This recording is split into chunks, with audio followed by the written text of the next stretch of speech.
هو ليه رونالدو ما بيحبش رونالدو؟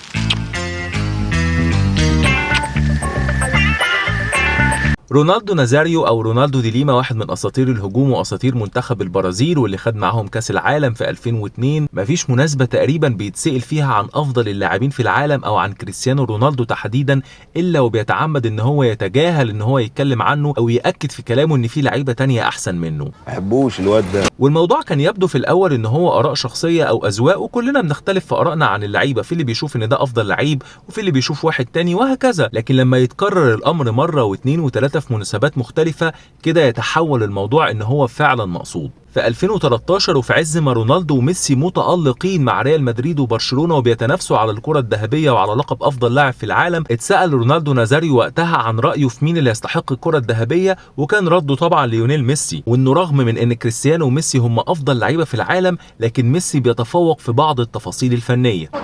Yeah, does he deserve to be called the greatest? For sure. طب ماشي، ده رأيك يا عم رونالدو ما بين كريستيانو وما بين ميسي، وده رأي منطقي لأن في ناس كتيرة جدا بتفضل ميسي عن كريستيانو والعكس صحيح. في مايو 2020 صحيفة آس الإسبانية بتنقل تصريحات عن رونالدو نازاريو بيتكلم فيها عن إن ميسي هو أفضل موهبة شافتها عينه في آخر 20 أو 30 سنة، لكن بقية حواره بقى كان بيتكلم عن أفضل 5 لعيبة شافهم في حياته. تخيل إن رونالدو بيحب ميسي ونيمار وصلاح ومبابي وبيفضل إنه يتفرج على إيدن هازار عن كريستيانو رونالدو. ده هزار والله يا عم رونالدو. الموضوع بقى ابتدى يعلى مع رونالدو البرازيلي انه مش بس ما بيختارش كريستيانو ضمن افضل 5 لعيبه شافهم، ده بيتجاهل كريستيانو في قائمه افضل 8 لعيبه عبر التاريخ. في حوار لصحيفه ذا جارديان في اكتوبر 2022 رونالدو البرازيلي اختار 8 لعيبه هم الاعظم من وجهه نظره، فاختار دييجو مارادونا وليونيل ميسي ويوهان كرويف وفرانز بيكن باور، واختار كمان ماركو فان باستن ورونالدينيو وبيليه وهو 8 لعيبه ما فيهمش كريستيانو. طب يا عم هنعديها، هنقول ان كريستيانو في المركز التاسع، لكن يجي بقى في فبراير 2023 رونالدو بيعمل فيديو بيختار فيه التشكيل المثالي لافضل 11 لاعب في التاريخ،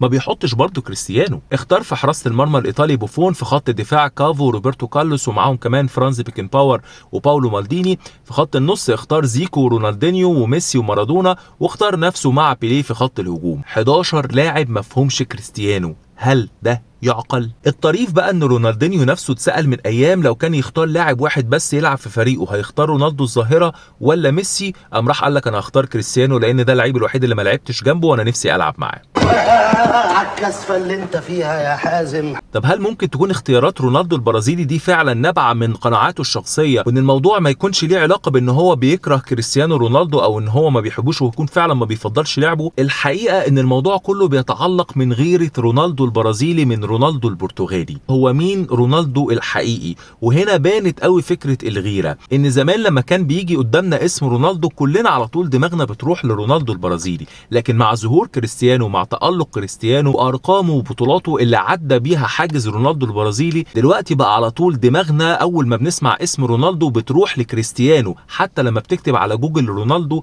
بيطلع لك كريستيانو رونالدو، وبقيت مضطر ان انت تكتب رونالدو نازاريو او رونالدو دي ليما او رونالدو الظاهره او حتى رونالدو السمين علشان يطلع لك رونالدو البرازيلي. والموضوع ده ضايق رونالدو البرازيلي جدا لدرجه ان هو اتكلم عن ده في لايف على انستجرام مع فابيو كانافارو في ابريل 2020 لما كانافارو ساله هو مين رونالدو الحقيقي، فرونالدو البرازيلي طلع وقال ان اكيد كريستيانو مل او زهق من كتر ما الناس بتقول له ان البرازيلي هو رونالدو الحقيقي. من الحاجات برضو اللي ضايقت رونالدو البرازيلي او بتخليه يغير من كريستيانو ان زمان كريستيانو لما كان في سبورتنج لشبونه كان لازم يكتب سي جنب رونالدو على التيشيرت بتاعه. بعد كده لما تألق كريستيانو اصبح نجم الشباك الاول سواء في ريال مدريد او حتى في يوفنتوس او حتى في النصر السعودي بقى بيكتب على التيشيرت على طول رونالدو من غير سي او كريستيانو. قول لي من وجهة نظرك انت بقى مين فيهم رونالدو الحقيقي؟ هستنى آرائكم في التعليقات.